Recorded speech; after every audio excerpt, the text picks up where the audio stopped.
अस्सलामुअलैकुम, welcome back to future dimensions 360। जैसा कि आप सब जानते हैं कि हमारे लास्ट ट्यूटोरियल में हमने बात की थी distracting of props and states inside the class based components and functional based components. तो आज के हमारे ट्यूटोरियल में हम बात करेंगे इवेंट्स हैंडलिंग की। इवेंट्स को कैसे हैंडल किया जाता है, बहुत ही बेसिक्स को हम देखेंगे जी क्लास बेस्ड कंपोनेंट में और फंक्शनल बेस्ड कंपोनेंट्स में। तो let's go ahead and check जी। हम जाते हैं अपने कंपोनेंट्स के फोल्डर में और यहाँ पे एक नई फाइल क्रिएट कर लेते हैं। नेम देते हैं जी इसको function click dot J S का। ये रैक का स्निपेट यूज करते हैं RFC और एक बेसिक सा फंक्शनल कंपोनेंट क्रिएट कर लेते हैं जी। यहाँ पे हम एक बटन क्रिएट कर लेंगे जी। बटन को हम कहेंगे क्लिक। ठीक हो गया। इसको जाते हैं और इंपोर्ट कर लेते हैं अपने ऐप की ऐप डॉट जे एस की फाइल में फंक्शन क्लिक को। ठीक है जी, फंक्शन क्लिक को ये हमने इंपोर्ट कर लिया जी, सेव कर लिया। ये देखें जी, वेरी नॉर्मल वेरी इजी हमारे पास ये अपीयर हो रहा है जी। इसको हम क्लियर कर लेते हैं। ये देखें जी, आपके पास क्लिक अपीयर हो रहा है। अब हमने क्या करना है जी, हमने इसके क्लिक के ऊपर कुछ फंक्शनैलिटी को इम्प्लीमेंट करना है। बेसिकली क्या होता है जी, आपके पास बहुत सारे इवेंट्स अवेलेबल होते हैं जी। जैसा कि आपके पास इवेंट अवेलेबल होता है ऑन क्लिक का, देन ऑन माउस होवर का, ऑन माउस डाउन का, ऑन की प्रेस का इवेंट आपके पास अवेलेबल होता है, ऑन होवर का होता है जी। देन उसके बाद आपके पास अवेलेबल होते हैं ऑन चेंज का होता है जी। तो ये काफ़ी सारे इवेंट्स आपके पास, अनकाउंट बहुत सारे इवेंट्स हैं जो जावास्क्रिप्ट में आपके पास अवेलेबल होते हैं, जिनको आप कॉल कर सकते हैं। हम आज फोकस करेंगे जी ऑन क्लिक इवेंट को। सारे के सारे इवेंट्स उनको एक ही तरह से हैंडल किया जाता है। स्ट्रक्चर सबका सेम है, मेथड सबका सेम है, आप इसी को सब में कॉपी कर सकते हैं। देखते हैं जी इसमें ऑन क्लिक इवेंट को कैसे हैंडल किया जाता है। ये ऑन क्लिक लिख दिया जी हमने। जावास्क्रिप्ट में नॉर्मली क्या होता था, HTML के साथ आप ऑन क्लिक इस तरह से कॉल करते थे, बट रिएक्ट और JSX में ऐसे नहीं होता। इसमें ऑन क्लिक क्या कैमल कीज होता है जी। ये देखिए कैमल कीज अपेयर हो गया आपके पास। ठीक हो गया। अब HTML में आप करते थे, आप कहते थे जी हैंडल क्लिक और ये कुछ इस तरह से आप कॉल कर लेते थे, ऐसे ही है। जबकि जावास्क्रिप्ट और रिएक्ट JS में ऐसे नहीं होता। JSX में आप क्या करते हैं, आप इसको करली ब्रेसेस के अंदर लिखते हैं। ठीक हो गया, हैंडल क्लिक को। तब ये आपका हैंडल जो क्लिक होता है वो एज ए फंक्शन कॉल होता है या हैंडल होता है जी। ठीक हो गया। अब हम चले जाते हैं जी फंक्शन के अंदर और इधर अपना इवेंट जो है वो उसको बना लेते हैं।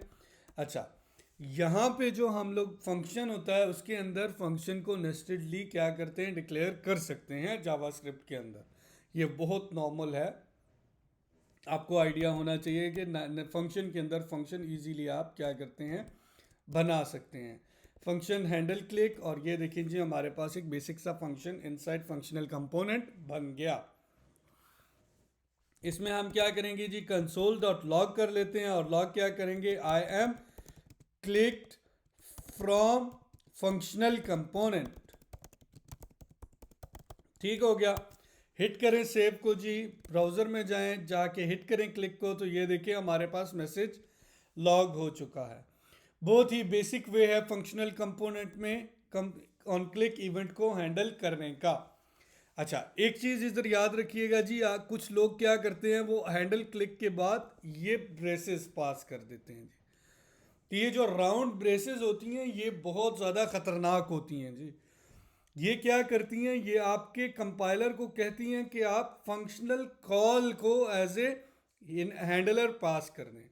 अब ये आपने handler as a handler function pass नहीं किया, आपने handler as a function call pass कर दिया। आप यहाँ पे फंक्शन की कॉल को एज ए हैंडलर पास करें, तो इसका क्या इम्पैक्ट होगा जी। अगर मैं चला जाता हूँ यहाँ पे क्या कहते हैं अपने ब्राउज़र पे, ट्राई टू री रन, ये देखिए मैंने रीलोड किया, जैसे ही रीलोड किया तो ये मेरे पास मैसेजेस लॉग हो गए हैं।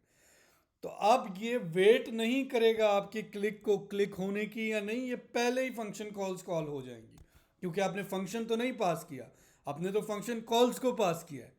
तो इस तरह से फॉर एग्जांपल आपके पास कुछ स्टेट हो जिसमें कोई वेरिएबल हो, उसकी वैल्यू को इंक्रीमेंट होना हो, तो उस सिनेरियो में क्या होता है कि जैसे ही आप पास करते हैं फंक्शनल कॉल को, तो वो क्या होता है, जैसे ही आपका पेज लोड होता है वो वैल्यूज उसी टाइम इंक्रीमेंट हो जाती हैं। तो वो बहुत डेंजरस होती हैं आपके लिए, फिर आप उनको हैंडल नहीं कर पाते। तो मेक श्योर करें कि आप यहाँ पे ब्रेसेस को पास ना करें एज ए फंक्शन कॉल, इसको एज ए फंक्शन ही पास करें ऑन क्लिक के अंदर। ठीक है जी, अपने हैंडलर को। तो ये तो हो गया फंक्शनल कंपोनेंट में। तो अब हम देखते हैं जी क्लास कंपोनेंट में कैसे होगा। कंपोनेंट के अंदर जाते हैं, एक न्यू क्या करते हैं जी, कंपोनेंट क्रिएट करते हैं, क्लास CLASS क्लास क्लिक के नेम से आगे .js लिख देते हैं जी। RCE रिएक्ट क्लास कंपोनेंट हो गया जी। सेम इसके अंदर हम क्या करते हैं, पहले सबसे इस एक्सपोर्ट को तो ख़त्म कर दें जी, ये यूज़लेस है। देन इसके अंदर हम क्या करते हैं जी, यहाँ पे बटन बना लेते हैं।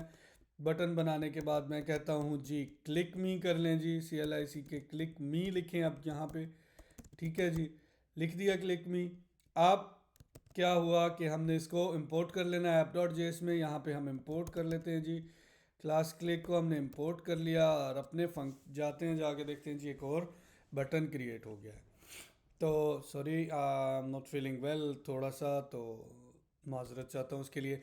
अब हम देखते हैं जी आगे जाके कि हम क्लास बेस कंपोनेंट में कैसे क्या करते हैं, इवेंट को हैंडल करते हैं। तो हम क्या करेंगे जी, same as it is on click in camel case और कर्ली ब्रेसेस के अंदर हमने यहाँ पे एक एम्बेड करना है दिस डॉट हैंडल क्लिक को। आप ये देखें जी, ये डिफरेंस होता है दिस डॉट हैंडल क्लिक, यही फंक्शनल कंपोनेंट में और क्लास कंपोनेंट में डिफरेंस होता है। अब यहाँ पे आप हैंडलर दिस के कीवर्ड के साथ पास करते हैं। ठीक हो गया। यहाँ पे आप क्या करें, डायरेक्ट हैंडलर का नाम लिखें राउंड ब्रैकेट्स, ठीक है जी, उसके बाद करली ब्रेसेस और दैट्स इट। ठीक है, यहाँ पे आपने स्टार्ट में क्लास के अंदर एज फंक्शन नहीं लिखा है, यहाँ पे फंक्शन को डिक्लेयर करने के लिए। क्लास का बेसिक स्ट्रक्चर होता है, आपको आइडिया होगा। तो कंसोल डॉट लॉग कर लेते हैं जी। इसमें मैं कहता हूँ जी I am click from class component. ठीक हो गया जी। इसको हमने इन्वर्टेड कॉमास में नहीं पुट किया, हम इन्वर्टेड कॉमास में पुट कर लेते हैं। हिट किया सेव और ब्राउज़र में चले गए, ट्राई टू क्लिक मी, देखें जी आपके पास I am click from class component appear हो रहा है। इधर भी सेम यही लोग मिस्टेक करते हैं कि इसको राउंड ब्रेसेस पास कर देते हैं, देन जब आप इसको री रन करते हैं तो वो ऑलरेडी रन हुआ हुआ होता है, तो ये एज ए फंक्शन कॉल चला जाता है जी। तो अवॉइड करें जी राउंड ब्रेसेस को पास करना, क्योंकि आपको हैंडलर में हमेशा क्या पास करना होता है, फंक्शन पास करना होता है, फंक्शन कॉल पास नहीं करनी होती। ठीक हो गया जी। ये आपको बहुत बेसिक और बहुत इजी लग रहा होगा, क्योंकि क्या है कि हमने अपने फंक्शन के हैंडल क्लिक के हैंडलर के अंदर कुछ ज़्यादा परफॉर्म नहीं किया सवाए एक कंसोल डॉट लॉग के। तो देखते हैं जी अगली सीरीज़ में बाइंडिंग कैसे की जाती है इवेंट्स की। तो बने रहिए हमारे साथ, हमारे चैनल को लाइक करना या सब्सक्राइब करना ना भूलिएगा। तब तक के लिए अल्लाह हाफिज़।